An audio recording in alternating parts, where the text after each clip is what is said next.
સ્થાનિક સ્વરાજ્યની ચૂંટણી પહેલા આજે રાજકોટ મનપા ખાતે સ્પેશિયલ જનરલ બોર્ડ મળ્યું। રાજકોટ મહાનગરપાલિકા ખાતે મળેલ સ્પેશિયલ જનરલ બોર્ડ શરૂ થાય તે પહેલા આજે શહેર કોંગ્રેસ દ્વારા વિરોધ નોંધાવવામાં આવ્યો। જીપીએમસી એક્ટની બુક સાથે લઈને વિપક્ષ નેતા મનપા કચેરી ખાતે પહોંચ્યા।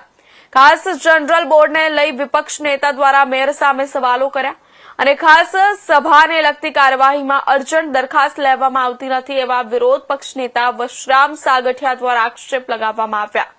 રાજકોટ મનપાના સત્તાધીશોને જીપીએમસી એક્ટની જોગવાઈ ઉપર જઈ શકાતું નથી। આ અર્જન્ટ દરખાસ્ત અને સ્પેશિયલ જનરલ બોર્ડ બાબતે હું મેયરને રજૂઆત કરવા ચાહું છું। મોટા ગજાના બિલ્ડરોને ખટાવવા માટે આ અર્જન્ટ દરખાસ્તોને બોર્ડ બોલાવ્યો હોવાનો વિરોધ પક્ષે આક્ષેપ લગાવ્યો। બિલ્ડરોને ફાયદો કરાવવા અર્જન્ટ દરખાસ્ત નાખવામાં આવી હોય તેવી સંભાવના છે અને સાથે રાજકોટ મનપા મેયર નયનાબેન પેઢડિયાના પતિ દ્વારા કરેલા ગેરકાયદેસર બાંધકામ બાદ વિરોધ પક્ષે સ્ટેન્ડિંગ ચેરમેન જયમીન ઠાકર ઉપર ગેરકાયદેસર બાંધકામ કર્યા હોવાના આક્ષેપ લગાવ્યા। ટાઉન પ્લાનિંગ એક્ટ મુજબ સ્ટેન્ડિંગ ચેરમેન દ્વારા માર્જિનવાળી જગ્યામાં બાંધકામ કર્યું હોવાનું વિરોધ પક્ષને જાણવા અને સ્ટેન્ડિંગ ચેરમેન દ્વારા કરવામાં આવેલ બાંધકામના મજૂર દ્વારા આ ગેરકાયદેસર બાંધકામ રાજકોટ મનપાના સ્ટેન્ડિંગ ચેરમેન જયમીન ઠાકરનું હોવાનું સામે આવ્યું। સમગ્ર બાબતે વિરોધ પક્ષ મનપા કમિશનરે રજૂઆત કરશે।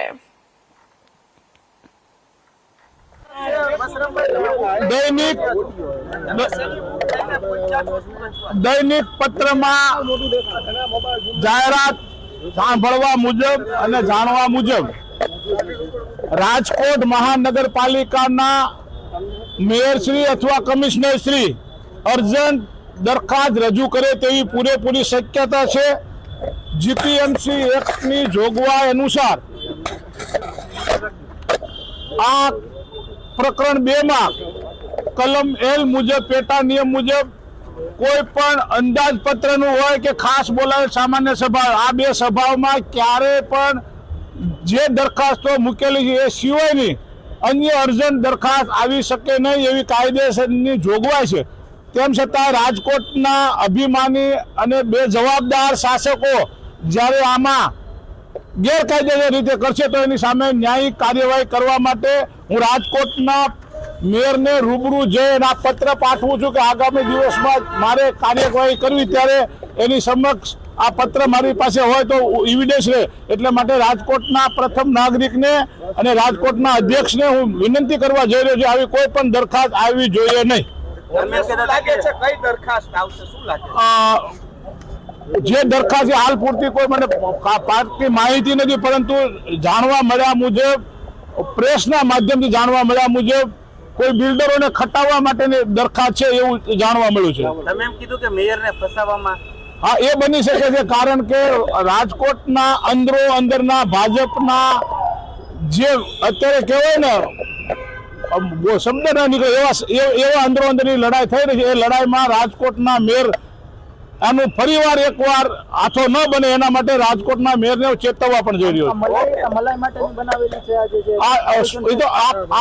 આપને પણ ખબર છે, મને પણ ખબર છે, ગુજરાતની અને રાજકોટની પ્રજાને પણ ખબર છે ભ્રષ્ટાચાર માજા મૂકી છે। ભ્રષ્ટાચાર કરવા સિવાય રાજકોટના આ લોકો કંઈ કરતા નથી।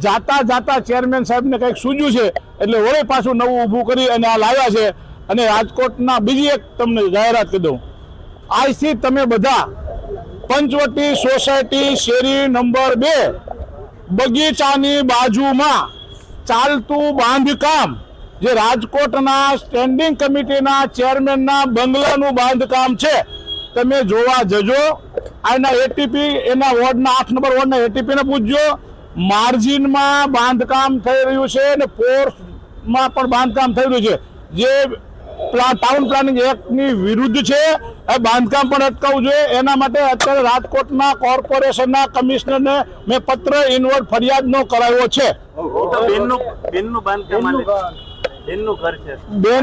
બેન ને ભાઈ બંને આપ જોવો છો એક જ છે, બહાર જે કરતા હોય તે, પરંતુ ગેરકાયદેસર બાંધકામો ગેરકાયદેસર મને ખબર નથી કોનું, મેં તમને સરનામું આપ્યું, મેં પોતે ત્યાંના કામ કરતા મજૂરે પૂછ્યું છે આ કોનો બંગલો છે તો એને મને ચેરમેનનું નામ આપ્યું છે।